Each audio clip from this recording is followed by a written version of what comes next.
Uyqu muhimmi yoki uyg'oqlik muhimmi?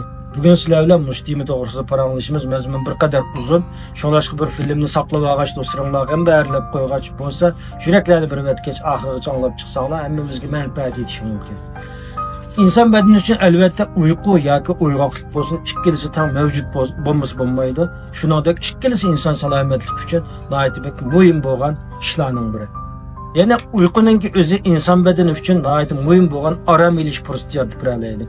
Yani insan bedenindeki muşun kuvveti nefsani bilen ruhi nefsanining merkezi o'rni bo'lgan meningki aram elishi shundaqla o'zininki funksiyasini asliga keltirish uchun albatta inson bedeni uyquga muhtoj bo'ladi.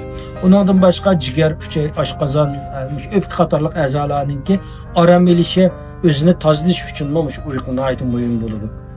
Shuningdek, mush odam bedeni uchun zarur bo'lgan mush uyg'oqlik, ya'ni mush harakatning o'zi inson bedeniga normal bo'lgan modda aylanishini tiziltib berishga, badanning modda aylanishini tiziltib berishga, shuningdek qon aylanishini jonlantirishga nisbatan nihoyat muhim bo'lgan rollarni o'tayoladi. Albatta ko'p uxlagan kishiningki ruhiy qobiliyati bo'lsin, mayli boshqa harakat faoliyati bo'lsin, suslaydi, oson qiriydi. Shuningdek a'zolarning chekinishi bir qadar ig'ir bo'lib qoladi. Yana shuningdek harakatni, jismoniy harakatlarni, uyg'oqliklarni qilib o'tganlar yetarli holatda uyquni uxlayolmagan odamning jismoniy safasi, badan safasi bir qadar tuyan bo'ladi. Shunda oson qiriydigan, oson badan chekinib ketadigan ahvollar yuz berib qoladi. Shuning uchun muvofiq bo'lgan uyqu, muvofiq bo'lgan harakat, yani uyg'oqlikni tartib qilish intayin muhim hisoblanadi.